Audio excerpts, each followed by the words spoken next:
अब बताते हैं आपको कुर्सी पर चढ़ने की तैयारी करने वाले नेता लोग जो पार्टी बनाते हैं और अपने साथ जितना तामझाम लेकर के चलते हैं, ये भी कैसे छिटक जाता है ना अचानक से। मैं चिराग पासवान की बात आपसे करूंगा, लेकिन उससे पहले आप कहानी कुर्सी की देखते हैं। शाम को हमारा प्रोग्राम आता है कॉफी पर कुरुक्षेत्र, वो भी आप देखते हैं, उसको भी आपका बड़ा प्यार मिल रहा है। ये प्रोग्राम हमारा करते हुए थोड़ा 1 साल से ज्यादा हो गया, वो थोड़ा नया प्रोग्राम है। तो शाम 6 बजे कॉफी पर कुरुक्षेत्र पर आपसे रोजाना मुलाकात हमारी जारी रहेगी। 1 बजे कहानी कुर्सी की, 6 बजे कॉफी पर कुरुक्षेत्र, रोज मिलेंगे।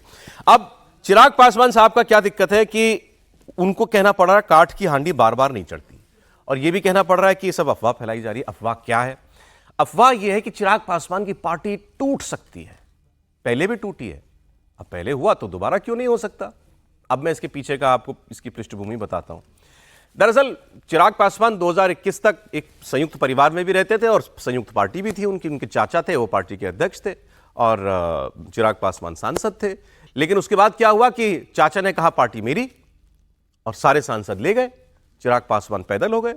लेकिन उसके बाद बीजेपी ने चिराग पासवान का साथ दिया चुनावों में। इन चुनावों में चिराग पासवान ने पार्टी एक बार फिर अपने हाथ में ली, और इस बार 100% स्ट्राइक रेट उनका रहा। 5 सीटें लड़े, 5 की 5 जीते। अब वो राष्ट्रीय अध्यक्ष भी हैं, उनके पास 5 सांसद भी हैं, वो इस सरकार में मंत्री भी हैं और महत्वपूर्ण सहयोगी भी हैं। लेकिन पशुपति पारस जो उनके चाचा जी हैं, जिनसे अब उनके संबंध विच्छेद हो चुके हैं और जिन्होंने उनको पार्टी से बेदखल किया था, उनकी बीजेपी से फिर से नजदीकियां बढ़ने लगी हैं। एक टाइम था जब लगा बीजेपी के सामने ये सवाल था चाचा को अहमियत देंगे भतीजे को। उस वक्त चुनाव के वक्त उन्होंने भतीजे को अहमियत दी, चुनाव हो गया, भतीजा जो है बिल्कुल फ्रंट रनर दिखाई दे रहा है। लेकिन चाचा जी जो है वो अमित शाह जी से मुलाकात कर रहे हैं, बिहार बीजेपी अध्यक्ष से मुलाकात कर रहे हैं। और इतना ही नहीं, अमित शाह जी से मुलाकात करने गए तो दूसरे भतीजे को साथ लेकर के गए। अब ये सारी बातें चिराग पासवान को पसंद नहीं आ रही हैं। लेकिन बीजेपी अगर ऐसा कर रही है तो क्यों कर रही है, उसके पीछे ही बहुत सी वजह है, उनकी चर्चा करेंगे हम। लेकिन उससे पहले आप जरा चिराग पासवान का दर्द सुनिए। कांच की हांडी बार बार नहीं चढ़ती। ये जो सोच ये लोग रखते हैं ना कि भैया बार बार एक ही पैंतरा आजमा लिया जाएगा, मेरे पार्टी के सांसद खुद इस बात का स्पष्टीकरण दे चुके हैं। हर कार्यक्रम में मुझे राष्ट्रीय अध्यक्ष चुने जाने पर भी उन्हीं लोगों की सहमति थी। तो जो लोग सोचते हैं कि भैया इस तरीके की सोच या इस तरीके के र्यूमर्स को हवा देकर चिराग पासवान को डरा लिया जाएगा, ये कांच की हांडी बार बार नहीं चढ़ेगी। काट की हांडी बार बार नहीं चढ़ेगी। मेरा सवाल तो ये समीर जी कि उनको ये सफाई देने क्यों पड़ रही है? कुछ तो हो रहा है। मतलब देखिए, दूध का जला छाछ फूक के पिता है, वो एक बार झटका खा चुके हैं। हाँ। उनको पता है कि किस तरीके से सब लुट गया था, सब कुछ चला गया था। हाँ। मकान चला गया था, घर का सामान बाहर फिकवा दिया था, और वो घर दिल्ली में घर नहीं था, सामान लेके वो ट्रक में ढूंढ रहे थे कि मैं सामान कहाँ रखवाऊं। ये स्थिति चिराग पासवान के साथ सबने देखी है। उसके बाद भारतीय जनता पार्टी को लगा कि बिहार के चुनाव में चिराग पासवान के साथ वोट बैंक रहेगा, उनके चाचा के साथ जाने से राजनीतिक लाभ नहीं होगा, तो फिर चिराग पासवान का साथ दिया गया। 5 सीटें दी गई, उनकी 6 में से 5 कर दी गई। इस बार 5 सीटें वे जीते। उसमें से वैशाली से वीणा देवी को उन्होंने टिकट दिया, जो पिछली बार उनको छोड़कर चली गई थी।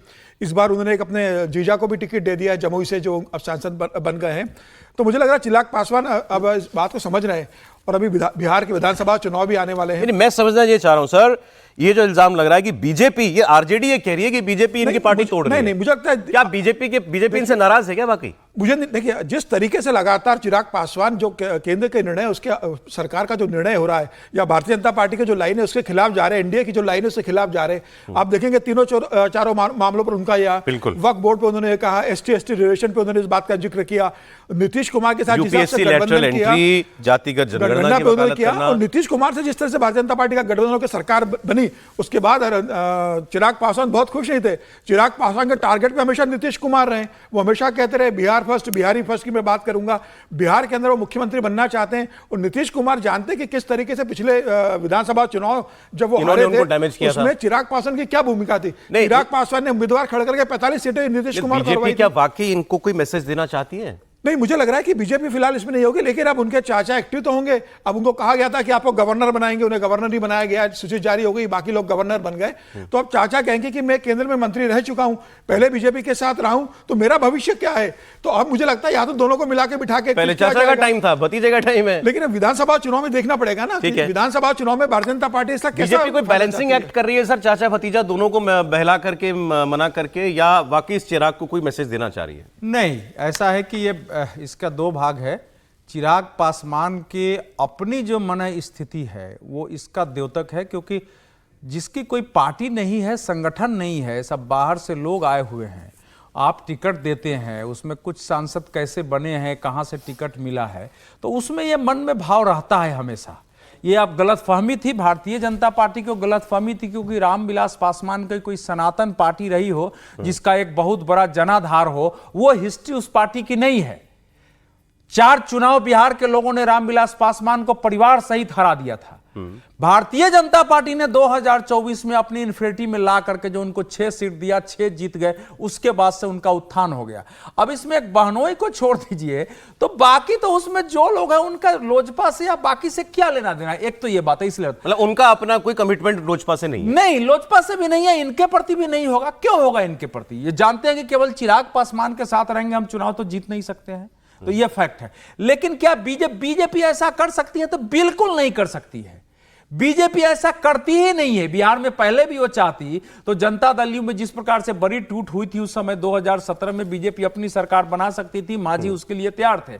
बीजेपी अपने सहयोगियों के साथ बिल्कुल सहन करने के बाद जब कोई चारा नहीं बचा है तो 1-2 केसों में ऐसा लेकिन सब कुछ सहती भी तो नहीं जाएगी ना, मतलब ये हर विषय पर अनकंफर्टेबल स्टैंड ले रहे हैं। वो आ रहा हूं, देखिए ये बीजेपी को टैकल करना था बुला करके, यही तो मैं कह रहा हूं कि ये जिस प्रकार से अमेरिकन जो है राजदूत ने बुलाया तो कैसे गए, क्या बात किया है, ये जो बाहर आके बयान दे रहे हैं अपने को इतना बड़ा नेता बनाने के लिए कि हम जेडीयू से आगे निकल जाएंगे, चूंकि जेडीयू की छवि बन रही है कि बीजेपी के साथ बीजेपी जो चाहती है वैसे जेडीयू चल रही है, तो इनको लगता है कि हम उसमें खड़े हो जाएंगे। तो ये बीजेपी का काम था टैकल करना, इनको बुला के बात करना। एक बार इनको ठीक से टैकल करता तो जितना मैं इनको जानता हूं इतना ही दुस्साहस नहीं करेंगे कि उसके बाद निकल के बोलेंगे। और चाचा तो जाएंगे ना मिलने, उस समय तो चूंकि नीतीश कुमार के साथ गठबंधन था बीजेपी के। आपको चाचा ज्यादा पसंद है? ना, हमको चाचा भी पसंद नहीं है। चाचा ने इस बार बीजेपी और जेडीयू के नीतीश कुमार की बात मानी कि हम उम्मीदवार नहीं खड़ा करेंगे। आरजेडी आप कह रहे हैं बीजेपी ऐसा कोई काम इनकी पार्टी नहीं को तोड़ने का, कमजोर करने का नहीं, लेकिन जो कुछ ये कर रहे हैं उससे इनकी पार्टी में भी असंतोष। वैसे तो ये हनुमान कहते हैं खुद को, अब आप ये कह रहे हैं कि इनको खुद अपने सांसदों पर शक होना चाहिए। बिल्कुल। अब विजय जी क्या मामला लगता है? देखिए, इनकी बात को सुने आप। पहले तो ये सुनिए जो लास्ट लाइन उन्होंने बोली कि मैं डरने वाला नहीं हूं। कौन डराना चाहता है उनको? सही बात है। इस बात को आप थोड़ा सा नोट करिए कि कौन डराना चाहता है उनको। क्या बदला है चिराग पासवान में? चिराग पासवान जो पिछले चुनाव में हनुमान थे, इस चुनाव में भी हनुमान रहे, और उस समय तक भी हनुमान रहे। मतलब हनुमान उनके ऊपर शक नहीं करना चाहिए, क्योंकि जब पार्टी पूरी टूट क्या गई, खत्म ही हो गई पार्टी, 5 के 5 लोग अलग चले गए और वो भारतीय जनता पार्टी के साथ सरकार में रहे। किसने तोड़ा था उसको? पासवान जी, मैं मान लेता हूं आपकी बात, पशुपति पासवान ने तोड़ा। भारतीय जनता पार्टी क्या करना चाहिए था? या तो उस पार्टी, क्योंकि वो पशुपति पासवान न तो लीडर हैं और न वो उनके वो हैं भक्त हैं, हनुमान है भारतीय जनता पार्टी के भक्त तो चिराग पासवान है ना, जिसकी मदद से लंका जलाई उन्होंने वहां पर बिहार में, जिसकी भी जलानी थी। ठीक है, उसके बाद भी वो खड़े रहे 5 साल, आपने उनको मंत्री नहीं रखा, कुछ नहीं किया। उसके बाद वो दोबारा आए, आज भी वो 100% रेट के साथ जीते हैं। आप क्या किस पर बात कर रहे हैं? बिहार में 100% उनका वो रहा है। 5 सीटें लड़े, 5 सीटें जीत गए, और क्या चाहिए आपको? अपने दम पर थोड़ी जीत गए सब कुछ। किसके दम पर जीत गए? जिसके दम पर जीते वो जीत जाते 100%। जो जीत रहा है उसका तो दम नहीं है, जो नहीं जीत रहा उसका दम है 100%। लेकिन मुद्दा यह है कि क्या हो रहा है कि अब जो पिछले दिनों में इस सरकार के आने के बाद से जो स्टैंड में लगातार बदलाव चिराग साहब के पास आ रहा है, चाहे वो लेटरल एंट्री को हो और चीज़ों पर है, उससे हो सकता है मतलब बीजेपी खुश तो नहीं होगी। हालांकि वो इनकी मजबूरी है, वो अपनी दलित बैकवर्ड पॉलिटिक्स कर रहे हैं। हाँ हाँ, लेकिन बीजेपी के लिए तो चैलेंज है ना क्या? बिल्कुल है। सरकार का मंत्री, सरकार का सहयोगी यदि सरकार के फैसलों को चैलेंज कर रहा है तो इसका क्या मतलब है? सही क्या बात। कोई बर्दाश्त कर सकता है इसको? तो नहीं कर रहा ना, मतलब बर्दाश्त नहीं किया जा रहा। मेरे ख्याल से नहीं किया जा रहा। और वो जो, इसलिए मैं कहा कि आखिरी लाइन से मैंने शुरू किया जहां वो कह रहे हैं कि मुझे डराया नहीं जा सकता। तो डरा रहा कौन है? पशुपति पासवान थोड़ी डरा सकते हैं उनको। भाजपा डरा रही है, और अगर भाजपा डरा रही है और ये कह रहे हैं मुझे कोई डरा नहीं सकता, तो ये तो चुनौती दे रहे हैं भाजपा को। चुनौती है, ये चुनौती है। जिस तरह से वो पूरे बाइट उन्होंने दिया, जिस तरह से बोला है, वो एक चुनौती पशुपति पासवान को नहीं है, ये आप समझ लीजिए। और नीतीश कुमार को भी नहीं, क्योंकि नीतीश कुमार को तो वो कुछ समझते ही नहीं वैसे भी। नीतीश कुमार से तो उनकी लंबी लड़ाई चल रही है। तो अब बीजेपी को, कौन? आरजेडी बची। आरजेडी का क्या? आरजेडी का बयान स्टेक आरजेडी नहीं का है। देखिए, ये बीजेपी का बयान नहीं, ये बयान आरजेडी का है कि भारतीय जनता पार्टी चिराग पासवान को तोड़ रही है और इनके 3 और सांसद जाने वाले हैं। ये आरजेडी का बयान है, इसमें कहीं कोई चिराग पासवान नहीं है। इनका सवाल सही है, फिर क्यों कह रहे हैं मुझे तो वो डराने की कोशिश? नहीं, वो डराने की कोशिश। ये सवाल पूछ रहा हूँ कि डराने की कोशिश किसके लिए वो कह रहे हैं? पार्टी जी बताइए। नहीं, देखिए, मुझे लगता है कि दो तरफ हो गया। इतना आसान नहीं जो विजय जी ने कहा कि 100% परफॉर्मेंस, तो रामविलास पासवान को हमने साफ होते हुए देखा है। जब आप छोटी पार्टी होते हैं, कुछ सिलेक्टेड सीट्स पर लड़ते हैं और आपको कोई बड़ी पार्टी समर्थन देती है, आप तो ये बहुत अच्छे से जानते हैं, तो उसका विनिंग परसेंटेज हमेशा बहुत शानदार होता है। जो पूरे राज्य में लड़ेगा, बड़ी पार्टी के तौर पर लड़ेगा, उसका विनिंग परसेंटेज हमेशा थोड़ा सा कम रहेगा, क्योंकि एक भी हारेगी तो उससे नीचे आएगा। उसके बावजूद भारतीय जनता पार्टी ने अगर 39 आउट ऑफ 40 कर दिया था, तो ये कमाल आप समझिए, वो एनडीए का कमाल था। उस एनडीए की अगुआ भारतीय जनता पार्टी थी, नंबर 1। नंबर 2, ये शायद चिराग पासवान अपनी राजनीति के संक्रमण काल से गुजर रहे हैं। संक्रमण इस सेंस में नहीं कि कोई कमजोर स्थिति में। आज उनको ये लगने लगा है कि 2025 तक नीतीश कुमार की पार्टी नहीं रह जाएगी। उनके मन में ऐसा चल रहा है। उनको लगता है कि एक जो पिछड़ा दलित नेता कोई है वो नहीं। दूसरा, उनको लगता है कि अब हमें थोड़ा सा एसर्ट करना चाहिए, थोड़ा सा दबाव बनाना चाहिए। हमारी जो भूमिका हो गई है वो पूरी तरह से भारतीय जनता पार्टी के इशारे पर चलने वाला, भाजपा कहेगी तो लड़ेंगे, भाजपा कहेगी तो बैठ जाएंगे, उससे वो थोड़ा बाहर निकलने की कोशिश कर रहे हैं। लेकिन यहां एक खतरा है। खतरा यह है कि चिराग पासवान ठीक उसी तरह जैसे 2005 में नीतीश कुमार भाजपा के कैडर के नेता थे। इसको अंडरलाइन कर रहा हूं, नीतीश कुमार 2005 में भाजपा के कैडर के नेता थे। 2020 में वही बीजेपी कैडर चिराग पासवान को अपने अच्छे नेता के तौर पर देख रहा था। अब ये चिराग पासवान इधर जो उन्होंने स्टैंड लिया है, वो स्टैंड भाजपा के कैडर को बिल्कुल ठीक नहीं लगा है। ठीक है, इसको समझिए। बीजेपी अभी कुछ ऐसा करेगी, उसकी आवश्यकता नहीं, करना चाहेगी तो शायद जितनी देर में हम लोग शो खत्म करेंगे उतनी देर में पार्टी खत्म हो जाएगी। यही मैं खत्म कर देता हूं। अगर चाहे तो चाहेगी तो इससे ज्यादा समय नहीं लगेगा। चलिए साहब, मोहन भागवत साहब की चर्चा मैंने आपसे की थी, अगली खबर पर बढ़ रहा हूं। मोहन भागवत साहब की सिक्योरिटी बढ़ाई गई है। वो पैसे Z+ कैटेगरी की सिक्योरिटी उनके पास थी। Z+ कैटेगरी की सिक्योरिटी उनके अलावा बड़े बड़े नाम आपको बताऊं तो अमित शाह जी के पास है, पूर्व प्रधानमंत्री मनमोहन सिंह जी के पास है, इसके अलावा गांधी परिवार के तीनों सदस्यों के, सोनिया गांधी, राहुल गांधी और प्रियंका गांधी, तीनों के पास है। अब फिर खबर क्या है? खबर यह है कि सिक्योरिटी, मुझे लगता है हमारे सर ने सबसे ज्यादा रिपोर्टिंग की है तो समझते होंगे ज्यादा। सिक्योरिटी Z+ में भी एक और आयाम है, ASL, एडवांस सिक्योरिटी लाइजॉन। इसका मतलब कि हर बार कहीं भर भी प्रोटेक्टी को जाना है तो वहां पर एक प्रॉपर चेक होगा, उसमें इंटेलिजेंस जो है काम में आएगी, सारी बातें हैं। हेलीकॉप्टर से यात्रा ज़्यादा बढ़ाई जाएगी, सड़क यात्रा कम कर दी जाएगी, कमांडोज की संख्या जो साथ में चलती है वो बढ़ाई जा सकती है, एट विल बढ़ा सकता है। अगर कहीं भी लगता है कि इस जगह पर जाते हुए जो हमको स्ट्रेंथ चाहिए वो कम है तो वो ज़्यादा संख्या में कमांडोज लेकर के जा सकता है। ये नहीं हो रहा था इनकी सिक्योरिटी में। अब इसीलिए ये मैंडेटरी कर दिया गया है कि ये जहां भी जाएंगे ये ASL होगा, एडवांस सिक्योरिटी लाइजॉन, वो किया जाएगा। अब संघ प्रमुख की सिक्योरिटी को लेकर के तो वैसे कोई कमी कोई पहले भी नहीं रखी गई होगी, लेकिन ये एडेड लेयर आप कह लीजिए वो इस वजह में जोड़ी गई है।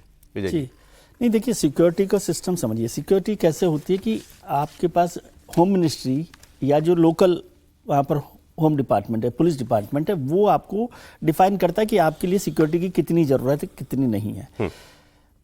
इसमें चर्चा क्या हो रही है? सिक्योरिटी को लेकर चर्चा नहीं हो रही, क्योंकि Z+ सिक्योरिटी तो भागवत साहब के पास पहले से ही है, काफी लंबे समय से है। चर्चा क्या कर रहे हैं लोग कि भाई वो एक गैर राजनीतिक या कोई गैर संवैधानिक पद पर वाले व्यक्ति हैं और उनको एएसएल क्यों दिया जा रहा है, टैक्स पेयर पैसे का। अच्छा, ये विवाद हो रहा है असली, समझे। एएसएल की बात करेंगे तो सिक्योरिटी में, जेड प्लस सिक्योरिटी में और एएसएल में फर्क क्या है कि जेड प्लस सिक्योरिटी में जिसके पास प्रोटेक्टी है वो कई बार उसको वो कर देता है, छोड़ देता है कि कहीं जा रहे हैं पर्सनल किसी और विजिट पे। ऐसे बहुत सारे लोगों के साथ विदाउट सिक्योरिटी चले जाते हैं, विदाउट सिक्योरिटी चले जाते हैं या सिक्योरिटी को इन्फॉर्म किए बिना चले जाते हैं। ओके, ऐसा होता है, ऐसे बहुत सारे नेता हैं, आपके मित्र भी हैं, तो वो ऐसा होता रहता है। लेकिन एएसएल में आप ऐसा नहीं कर सकते। अच्छा, एएसएल मतलब आप 100% एक तरह से कैप्टिव है और पूरी तरह से प्रोटेक्ट है, तो वो हो रहा है। और विवाद संघ ये है को- कि इनको क्यों दिया गया ये? हाँ, विवाद ये है। लेकिन एएसएल की बात करूं कि संघ को लेकर जितना विवाद लगातार चलता रहता है और हिंदुत्व और गैर हिंदुत्व और डिवीजन स्प्लिट जो हो रही है, उससे उन पर खतरा की संभावनाएं, आशंकाएं बहुत बढ़ गई है। हो सकता है इसीलिए होम मिनिस्ट्री ने, आप ये समझते हो कि मोहन भागवत को खुश करने के लिए एएसएल कर दी गई हो, तो ऐसा मुझे नहीं जरूरत लगता। नहीं है, इसकी जरूरत नहीं है। तो वो एएसएल को सिक्योरिटी की जो, और क्योंकि वो जो सिक्योरिटी जो भी होती है वो रिपोर्ट करती रहती है हर 6 महीने में कि भाई ये ठीक चल रहा है कि नहीं चल रहा है। कम, कई बार कम भी की जाती है, बहुत सारे लोगों की जरूरत नहीं होती है, तो वो बढ़ाई गई होगी। लेकिन जो विवाद चल रहा है, मैं समझता हूं कि कोई भी व्यक्ति हिंदुस्तान का, एक भी आदमी, उसकी सुरक्षा की जिम्मेदारी सरकार की होती है। और ये व्यक्ति कितना महत्वपूर्ण है, जो विवाद कर रहे हैं उनको भी पता होगा। लेकिन वो मैं कह रहा हूं कि कंट्रोवर्सी ये वाली चल रही है, इसलिए। अच्छा, चलिए इसी से जोड़ करके ये खबर आई तो हमने एक कुछ दिनों पुराना बयान निकाला मोहन भागवत साहब का। ये बात हो रही है ना कि भाई ये इतने महत्वपूर्ण क्यों है कि इनको आप होम मिनिस्टर के बराबर या पूर्व प्रधानमंत्री के बराबर सिक्योरिटी दे रहे हो, ये बात हो रही है। इनसे सवाल पूछा गया एक इनके कार्यक्रम में कि आप चाहते तो प्रधानमंत्री बन सकते थे, आप प्रधानमंत्री क्यों नहीं बने? इंटरेस्टिंग सवाल है। और हम बात करेंगे क्या संघ प्रमुख वो ताकत रखता है, चाहे तो प्रधानमंत्री बन सकता है, ठीक है, इसकी बात होगी। लेकिन उनसे उनका जवाब आप सुनिए, जवाब बड़ा मजेदार है मोहन भागवत का। कुछ होने के लिए हम इधर नहीं आए, हम अपने आप को संघ में पूरा गाड़ देने के लिए इधर आए। नहीं तो आदमी घर नहीं छोड़ सकता। हमने सोचा हमारी क्या हस्ती है, देश बने इसलिए इसमें पूरा समरस होके, विलीन होके काम करना है, हम अलग न दिखे। तेरा वैभव अमर रहे माँ, हम दिन चार रहे न रहे। इसलिए ऐसे सारे दरवाजे हमने पहले ही बंद कर दिए थे। अब किसी को संघ ही बताता है ये करो वो करता है, अपनी इच्छा से कोई नहीं। वहां का जो आकर्षण है, जो वहां का एक वलय है आकर्षण का, ऑरा जिसको कहते, एक ग्लैमर जिसको कहते, कोई स्वयंसेवक उसके कारण उधर नहीं जाता है। देश के लिए आवश्यक है और तुमको वहां रहना आवश्यक है, इसे संघ बताता है तो करता है। जब तक संघ बताता है तब तक वहां रहता है। किसी भी स्वयंसेवक को, कहीं भी, ये जो नाम लिया आपने प्रधानमंत्री को, सबको पूछो आप व्यक्तिगत अकेले में, तो वो ये बताएंगे कि मेरी तो इच्छा है कि मैं फिर से अपना शाखा वेश पहनकर एक शाखा को चलाऊं अच्छी तरह से, उसमें आना है। ये सवाल बड़ा मजेदार है। कभी मोदी जी का इंटरव्यू करने का मौका मिले दोबारा तो ये तो पूछा जाए उनसे कि आप शाखा चलाना पसंद करेंगे या तेज चलाना पसंद करेंगे। लेकिन चलिए इस पर हम लोग पहले एक बार बात कर चुके हैं। वो जो दूसरी बात बीच में कही ना उन्होंने, समीर जी, ये मुझे बताइए आज के टाइम में कितनी प्रैक्टिकल है कि वो कह रहे हैं संघ किसी ग्लैमर में नहीं फंसता, स्वयंसेवक के लिए कोई आकर्षण सरकार सत्ता में जाने का पावर का नहीं है। हम बताते हैं तो कोई व्यक्ति वहां जाता है, संघ बताएगा तो तुम सरकार में जाओ, और जब तक संघ चाहेगा तभी तक रहोगे, हम वापस बुला लेते हैं। देखिए इसके उदाहरण है। अब रामलाल जी देखिए संगठन महामंत्री थे, संजय जोशी जी के बाद वो संगठन महामंत्री बना के उनको भेजा गया। 2004-05 में वो आए।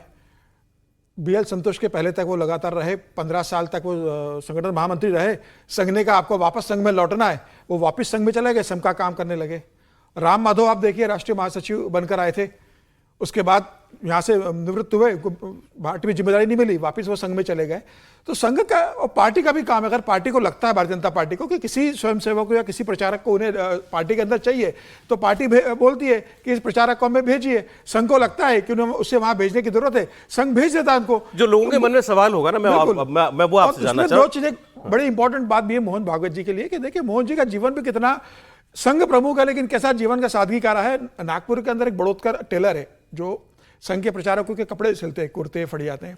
मोहन जी अपने जीवन में 4 कुर्ते को कभी ज़्यादा रखे नहीं उन्होंने। ये ऐसे प्रचारक रहे कि जो रात को अपने प्रवास के दौरान कपड़े खुद धोते थे, रात को सूखने रखते थे, और सुबह उठने के बाद वो संघ प्रमुख बनने के बाद कई बार प्रवास करते थे। तो जब प्रवास करते थे तो वहाँ प्रचारक कहते थे कि आपका कुर्ता फट रहा है, आप इसको सिलवा लीजिए। बोले बैठक के बाद सिलवा लूंगा। कई बार फटे कुर्ता की कहीं से उधड़ गया, कुछ हो गया। और आज भी मोहन भागवत जी का जीवन वैसा ही है। आप ये नहीं कह सकते कि मोहन जी के साथ कोई एक अलग सूटकेस, इनके मन में तो कोई आकर्षण नहीं है, ये तो दिखता है। नहीं, बड़े किसी भी आदमी के पास मैं नहीं कह रहा हूं सर, लोग ये सोच रहे हैं इनके बयान से कि भाई आज प्रधानमंत्री नरेंद्र मोदी हैं, वो भी तो संघ से ही निकले प्रचारक हैं। आज क्या संघ का होल्ड है ऐसे कि उस पद को छोड़िए, मतलब उससे कम पद पर कोई संघ से निकला हुआ व्यक्ति हो कि मतलब संघ अगर कहे इशारा भी वापस लौटो, या नहीं, या एक बार चले गए आप उस तरफ तो निकल गए। दो चीजें रहती है। अगर आपको संघ से भारतीय जनता पार्टी के अंदर भेजा गया तो आपके पास संघ का कोई दायित्व तो नहीं रहेगा। आप भारतीय जनता पार्टी के लिए काम करोगे, उस समय संघ की आपके पास कोई जिम्मेदारी नहीं रहेगी। अभी जो अरुण कुमार जी देख रहे हैं वो संघ और भाजपा के बीच में कोऑर्डिनेशन जरूर देख, लेकिन वो संघ के सहसरकारवाह हैं। अगर संगठन महामंत्री बीएल संतोष अगर भेजे गए तो उनके पास संघ की कोई दायित्व नहीं रहेगा, वो पार्टी के लिए काम करेंगे। जब संघ को लगेगा कि इन्हें वापस बुलाना है, किसी और को भेजना है, और दायित्व बदलते रहते हैं। संघ की तो 50 से ज्यादा अनुशासित संगठन है। भारतीय जनता पार्टी एक राजनीतिक मंच है। वो आपको वनवासी कल्याण आश्रम में भेज सकते हैं, वो आपको भारतीय जनता पार्टी में भेज सकते हैं, वो आपको विश्व हिंदू परिषद में भेज सकते हैं, वो आपको किसी अन्य संगठन में भेजता है, अनुशासित संगठन में भेज सकते हैं। और संघ को निर्णय करना है, और संघ का एक प्रचारक जहां उसको जिम्मेदारी दी जाती है वहां अपनी जिम्मेदारी पूरा सर्वस्व निछावर करता है। ऐसा नहीं कि भारतीय जनता पार्टी से उसको बुला लिया जाएगा तो वो दुखी हो जाएगा कि मुझे भारतीय जनता पार्टी से क्यों बुला रहे हो। पार्टी में कोई जिम्मेदारी अलग बात है, लेकिन कोई अगर सरकार में चला जाए या चुनावी राजनीति में चला जाए तो फिर उसकी वापसी हो सकती है समय में क्या? बस यही असली सवाल यही था, बाकी सब नहीं, उसकी नहीं ठीक कह रहे हैं। राष्ट्रीय स्वयंसेवक संघ में जो लोग संघ के प्रचारक के तौर पर काम कर रहे हैं, वो कब कहां जाएंगे और दायित्व परिवर्तन होता है तो जरा सा भी एक क्षण भी नहीं होता। मैं तो ऐसे कम से कम 10 बड़े प्रचारकों को जानता हूं कि जिनको कहा गया, रात को वो आए, उनको सूचना मिली, अगले दिन। अच्छा, ये तो सच है कि संघ के किसी भी बड़े से बड़े अधिकारी का कोई सूटकेस नहीं होता है। सूटकेस मतलब बड़ा सूटकेस ऐसा जो हम लोग लेके चलते हैं। कपड़े तो अब सबके पास हैं, और अब थोड़ा अच्छे कपड़े दिखने लगे हैं। पहले तो कपड़े भी अच्छे नहीं दिखते थे, अब थोड़ा उनके रहने सहने में, आने जाने में, हवाई जहाज और वो सब समय की जरूरत है, क्योंकि ये संभव नहीं है ना, अगर आपको प्रवास करना है, उतनी ज्यादा जगह जाना है। लेकिन इसके अलावा आज भी संघ के अधिकांशतः जो लोग हैं वो समाज जीवन में आदर्श उदाहरण है। लेकिन क्या जो भारतीय जनता पार्टी में गया है उसको कह देंगे तो वापस लौट आएगा? अगर ऐसा होता तो संघ से निकले लोगों के बीच में ही टिकट की मारामारी नहीं होती। ऐसा होता तो शंकर सिंह वघेला केशुभाई पटेल प्रकरण नहीं होता। ऐसा होता तो कल्याण सिंह अटल बिहारी वाजपेयी से धर दी झीनी चदरिया, कोई दाग नहीं, ये सब ज्ञान न देना पड़ता। ऐसा होता तो शिवराज सिंह चौहान और ये सब न दिखता। ऐसा होता तो उमा भारती नाराज होकर न जाती। संघ अपनी जगह एकदम बढ़िया है, लेकिन जब उससे निकलकर राजनीति में जो लोग आए, जिन्होंने सत्ता का स्वाद चख लिया, फिर वो नहीं, उनके लिए मुश्किल। लेकिन अगर संघ तय कर लेगा तो उसको भी या तो कुर्सी छोड़नी पड़ेगी या वो प्रभावहीन रह जाएगा। इतना जरूर दावे से कह सकते हैं।